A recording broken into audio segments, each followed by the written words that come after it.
हम काफ़ी पानी से संबंधित काफ़ी समस्या देख रहे हैं।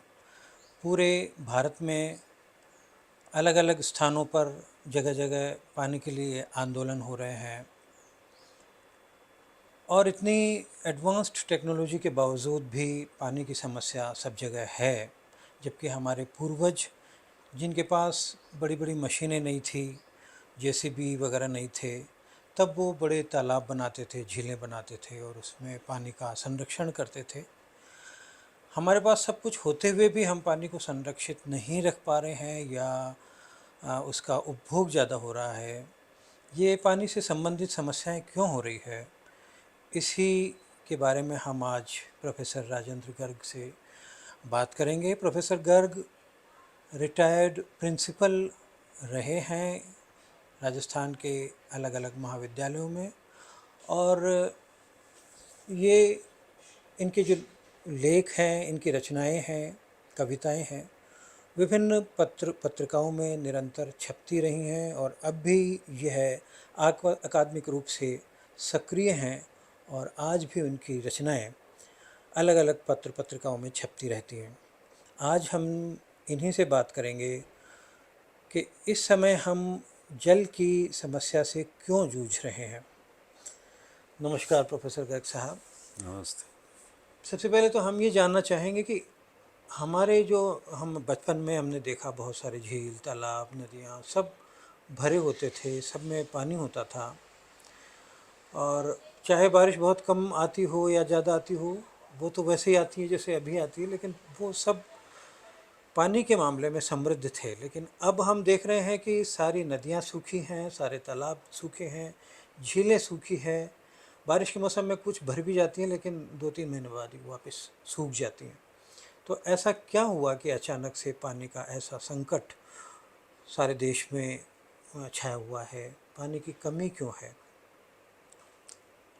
आपने जो प्रारंभिक जो इंट्रोडक्शन के समय कहा था कि हमारे पूर्वजों के पास तो टेक्नोलॉजी नहीं थी,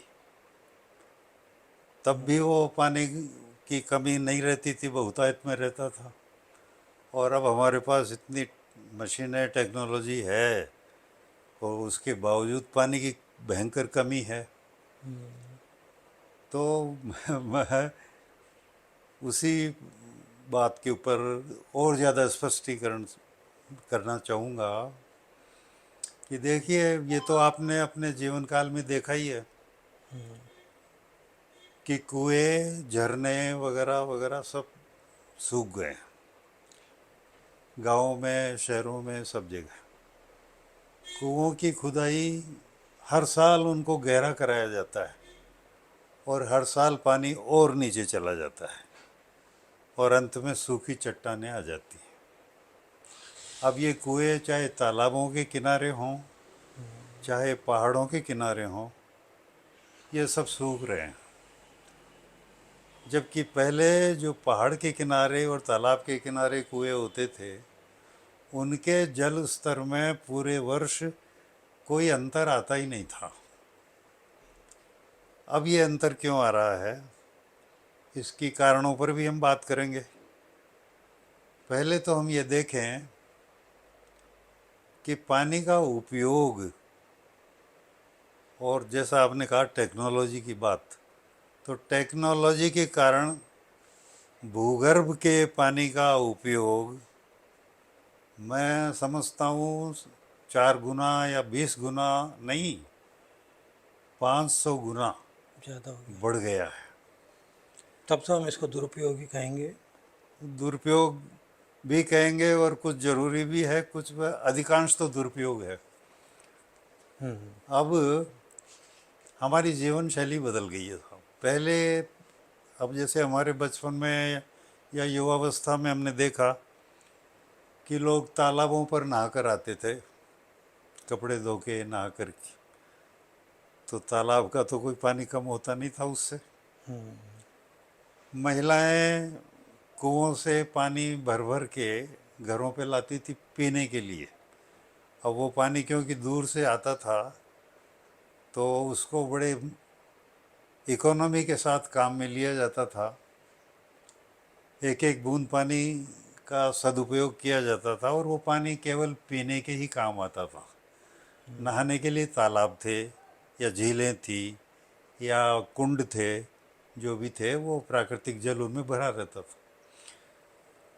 अब पानी का उपयोग आप देखिए, पहले तो अपने घर की ज़िंदगी से ही देखिए।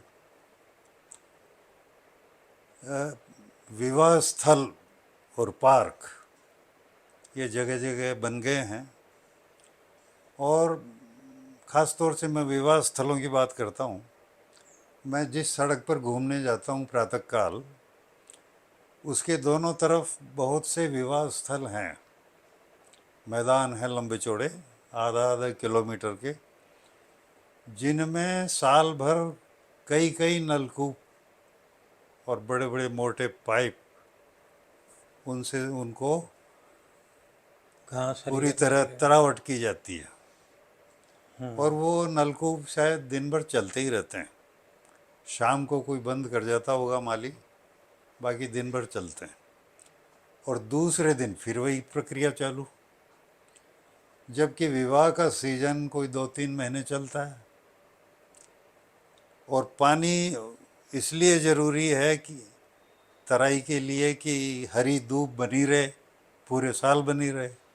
क्योंकि आजकल यही फैशन चल रहा है कि ये विदेशी घास लगाई जाती है पार्कों में भी और विवाह स्थलों पर भी, और उसको हरी बनाए रखने के लिए लगातार वो पानी चाहिए उसके लिए। हाँ, क्योंकि अगर 2-4 दिन भी पानी रह गया तो वो घास खराब हो जाती है। हाँ ये तो भी देखा जा रहा है कि पार्कों में पेड़ों के बजाय घास ही ज़्यादा आजकल लगाई जाती है, तो घास को निरंतर पानी चाहिए होता है। वो तो ये हमारे जैसे प्रदेशों में ये चीज़ सोचना चाहिए कि जैसे पार्क बनाया आपने, ठीक है, लेकिन उसके चारों तरफ और बीच बीच में सघन वृक्ष हों, तो वो छाया भी रहेगी और शीतलता भी रहेगी।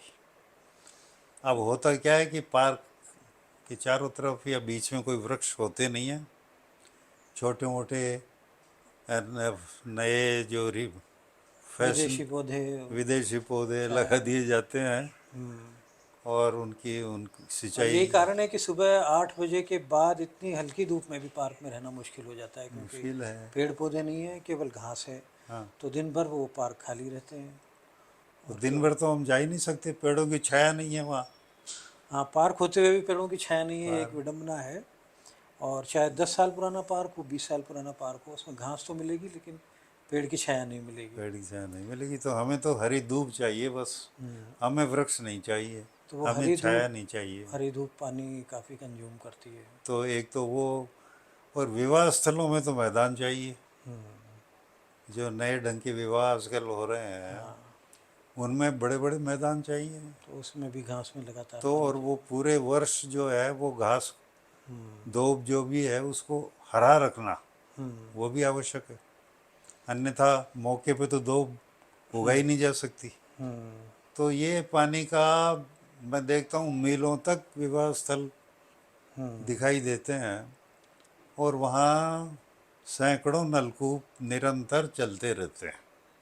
तो मुझे देख करके बड़ा दुख होता है इन पर कि कोई सरकारी सख्ती वगैरह भी ऐसी दिखाई नहीं देती है। सरकारी सख्ती, बात यह है कि जन सामान्य को भी समझना चाहिए और सरकार को भी नियंत्रण रखना चाहिए कि भूगर्भीय जल का इस तरह विनाश न हो। एक बात तो ये है। दूसरी बात यह है कि आपके घर में ही आप देखिए, पहली चीज़ तो पहले तो चूने के मकान बनते थे, जिनमें कोई तराई की ज़रूरत नहीं होती थी, बल्कि जल्दी से जल्दी सूख जाएं, ये ज़रूरी था। अब सीमेंट के बनते हैं, तो जिस दिन से आपने नींव खोदी मकान की, उस दिन से लेकर के साल भर बाद तक जब फिनिशिंग चल रही है, तब तक दीवारों पर, फर्श पर, चारों तरफ तराई करना बहुत ज़रूरी है। और तो बड़ी संख्या में हाँ, बड़ी बिल्डिंग्स हैं, बड़ी अपार्टमेंट्स बन बिल्डिंग्स रहे हैं, हैं, मकान बन रहे हैं। 10-10, 20-20 मंजिल की, तो उनमें बहुत पानी चाहिए उनमें उनको। तराई भी चाहिए बनते समय। और वो मैं कहता हूँ एक मकान के साधारण मकान के बनने में सीमेंट की तराई में जितना पानी खर्च हो जाता है, उसमें तो एक पूरे छोटे मोटे कस्बे का जो प्यास रोजाना बुझाई जा का सकती उपभोग है प्यास वो बुझाई जा वर्षों सकती है। तक चल सकता है। तो ये जो है एक निर्दय शोषण है भूगर्भीय जल का। लेकिन ये तो खैर हम ये मान लेते हैं कि भाई अब मकान भवन निर्माण और ये तो आवश्यक है। इसमें भी तकनीकी का इस्तेमाल किया जा सकता था। सीवरेज ट्रीटमेंट प्लांट्स लगा करके वेस्ट वाटर को इमारतों में इस्तेमाल किया जा सकता है, पार्कों में इस्तेमाल किया जा सकता है, उसको ट्रीटमेंट दे करके, उसको ट्रीट करके। हाँ, वो पानी का लेकिन ट्रीटमेंट। उसका भी मिसयूज़ हो रहा है कि वो ट्रीटमेंट प्लांट्स नाम के हैं या तो, या उनका कहीं उपयोग नहीं हो रहा है, और तकनीकी का उपयोग पानी में नहीं हो करके और जगहों पर ज़्यादा हो रहा है। पानी में हम कम इनोवेटिव हैं। हाँ, और आप देखिए कि घरों में भी संभ्रांत पुरुष महिलाएं आजकल पूरे मकानों की रोजाना धुलाई करते हैं। नलकूप चल रहा है और उनके दिमाग में यही बात है कि पानी के कौन से पैसे, मुफ्त पानी है। मुफ्त का पानी है। कमरे धो रहे हैं पोर्स बाहर, धो रहे हैं, पोर्स धो रहे हैं, और बाहर जो है चारों तरफ पार्किंग धो रहे हैं। वो जो मिट्टी है पार्क है उसमें तो पानी डाल रहे हैं ताकि मिट्टी उड़ करके घरों में नहीं आए। फिर वो वाहन है, एक एक दो दो तीन तीन कारें हैं सबके पास, उनको धो रहे उनकी धुलाई चल रही है। तो कोई सीमा ही नहीं है पानी के दुरुपयोग की तो। और दूसरी तरफ एक समस्या ये हो गई कि धरती में पानी कम क्या। समा रहा है। इस पर भी हम विचार करेंगे। वाटर रिचार्ज सिस्टम हमारा बहुत ही पुअर हो गया है, और जितना भी बारिश के टाइम सब बाढ़ जैसी स्थिति हो जाती है। छोटी सी बारिश होते ही सड़कों पर पानी भर जाता है, लेकिन वो रिचार्ज नहीं हो पाता, तो उधर से भी नुकसान हो रहा है। प्लस भूजल को हम निकाल रहे हैं निरंतर। जी बिल्कुल, ये बात है कि वर्षा हो कुछ भी हो लेकिन वो पानी जमीन में तो जा ही नहीं रहा। आज अब पहाड़ों पे से जो पेड़ पौधे जंगल थे वो भी कट गए, तो पहाड़ों से पानी तेजी से बहता हुआ नीचे आता है, और नीचे तेजी से बहता हुआ वो सारे शहरों में आ जाता है। शहर में आ जाता है। और शहर में क्योंकि सब कुछ व्यवस्था नहीं है। पक्की सड़कें हैं, कोलतार की सड़कें हैं, भवन हैं, सब कुछ है, तो वहाँ भी जज्ब नहीं होता पानी, वो बह करके और चला जाता है और वो अंत में समुद्र में पहुँच जाता है। तो पानी का जो धरती में जाना था। जाना चाहिए था, जज्ब होना चाहिए था, वो तो चारों तरफ अब नगरीकरण शहरीकरण के कारण बहुत कम एरिया ऐसा बचा है कि जहाँ पानी अंदर जाए। अब हम ये तो नहीं कहेंगे कि साहब खेतों में जो तराई की सिंचाई है वो भी नहीं की जाए, वो तो करनी पड़ेगी, बढ़ती हुई आबादी है और उनको अन्न खिलाना पड़ेगा, तो वो तो आवश्यक काम है। और उसी तरह भवन निर्माण है, तो अब ये तो हमारी समृद्धि के साथ साथ ये भी विकास। तेजी से बढ़ रहा है, तो इसको भी नहीं रोका जा सकता। लेकिन जो अनावश्यक, हमारी लाइफ स्टाइल को हमें चेंज करना चाहिए। हाँ जैसे उसी, घरों में आरओ है, कूलर है। कूलर लगे हुए हैं, आरओ लगे हुए हैं, और पहले वाली व्यवस्था अलग थी, लेकिन अब आजकल फ्लश है और टॉयलेट्स में फ्लैश का सिस्टम है, वो है। तो वो भी तो काफ़ी, वहाँ भी काफ़ी वेस्ट होता ये है। तो जो एक है, आदमी करीब 100 लीटर से ज़्यादा, 1000 लीटर के करीब पानी को बर्बाद प्रति कर देता व्यक्ति है। हजारों लीटर पानी खर्च हो रहा है। अगर आप जो है ना विवाह स्थलों और पार्कों को भी जोड़ दें तो प्रति व्यक्ति 10-10 हज़ार लीटर पानी खर्च हो रहा है। बर्तन धोने में, किचन में जो थी व्यवस्था पहले हाँ, वो राख बर्तन से। धोने में पानी लगता है, तो कुछ, तो तो ये इन सब चीज़ों पे देखना पड़ेगा। जंगलों की कटाई हो रही है और वहाँ से पानी बह रहा है, मिट्टी और काट के ला रहा है, तो आप देखेंगे कि बहुत तालाबों से में पानी। तालाबों में वो पानी पहाड़ों से मिट्टी कटी हुई तालाबों में भर जाती है। तो तालाबों का जो स्तर है मिट्टी का वो ऊंचा आ रहा है, तालाबों में पानी कम समा जल्दी रहा है, जल्दी भर जाता है एक दो जल्दी बारिश भर में। जाते हैं और सूख जाते हैं। अब हमारे जेसीबी जैसी बड़ी बड़ी मशीनें, पोकलैंड मशीनें हैं, लेकिन हम मिट्टी नहीं निकाल पा रहे हैं, जबकि हमारे पूर्वज वो तालाबों को साफ करते थे हर 3-4 साल में। हमारे पूर्वज तो तालाबों की मिट्टी इसलिए निकालते थे कि तालाब उनके लिए आवश्यक थे। आज तालाब अपनी प्रासंगिकता खो चुके हैं। कौन जाता है तालाबों में? घरों में सबके पानी उपलब्ध है। और मैंने कई गांवों में भी जाके देखा, छोटे गांवों में भी, जहाँ पहले तालाब कि जो थे। सार्वजनिक नल हैं लोग उनके ऊपर की टोंटियां खोल ले जाते हैं और वो पानी जो है 24 घंटे बहता रहता है।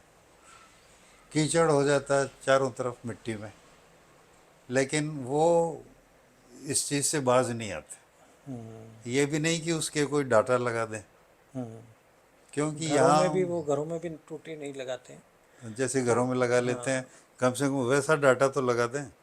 लेकिन वो पानी बहता रहता है गाँव में भी। तो मुख्य बात तो ये भी है जन जागरूकता कि की भी कमी जन है। जागृति वो नहीं है।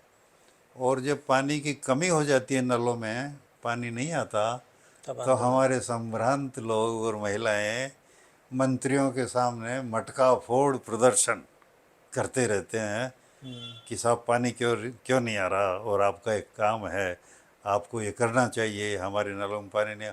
तो वो प्रदर्शन करते हैं।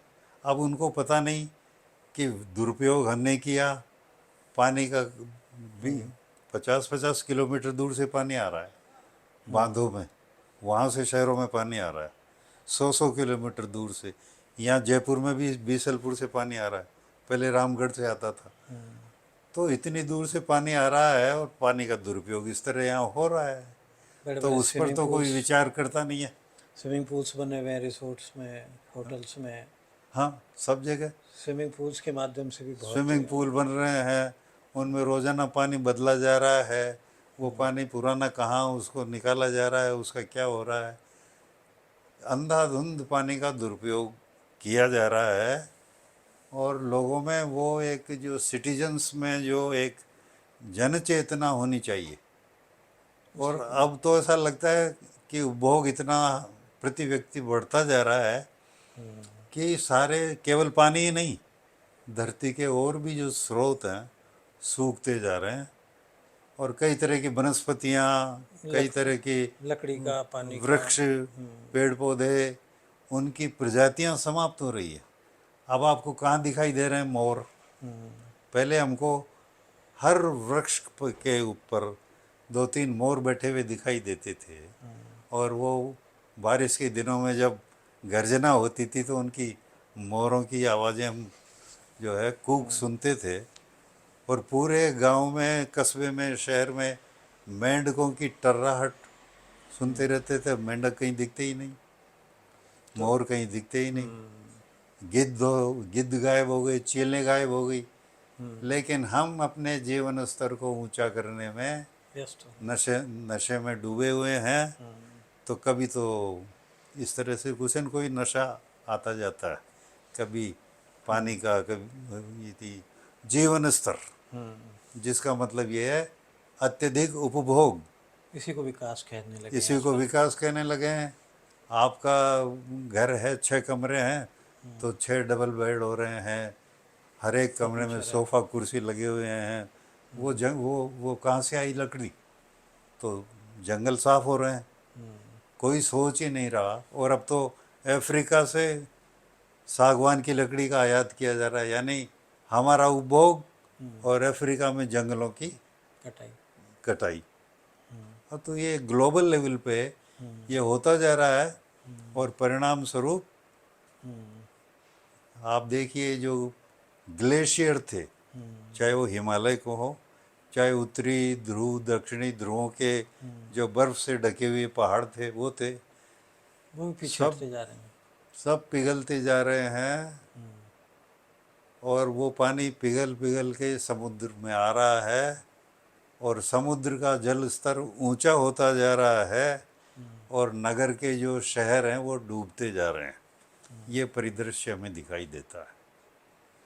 तो प्रोफेसर गर्ग ने हमें घटते भूजल भूजल के बारे में अभी जानकारी दी और एक चिंता व्यक्त की कि साधारण इंसानों में भी जागरूकता की कमी है। सभी लोगों को इसके बारे में सोचना चाहिए और जल के उपभोग को सीमित करने का प्रयास करना चाहिए। आपने हमें समय दिया इस विषय पर बात करने के लिए। आपका बहुत बहुत धन्यवाद। आपका धन्यवाद और आपके श्रोताओं का धन्यवाद।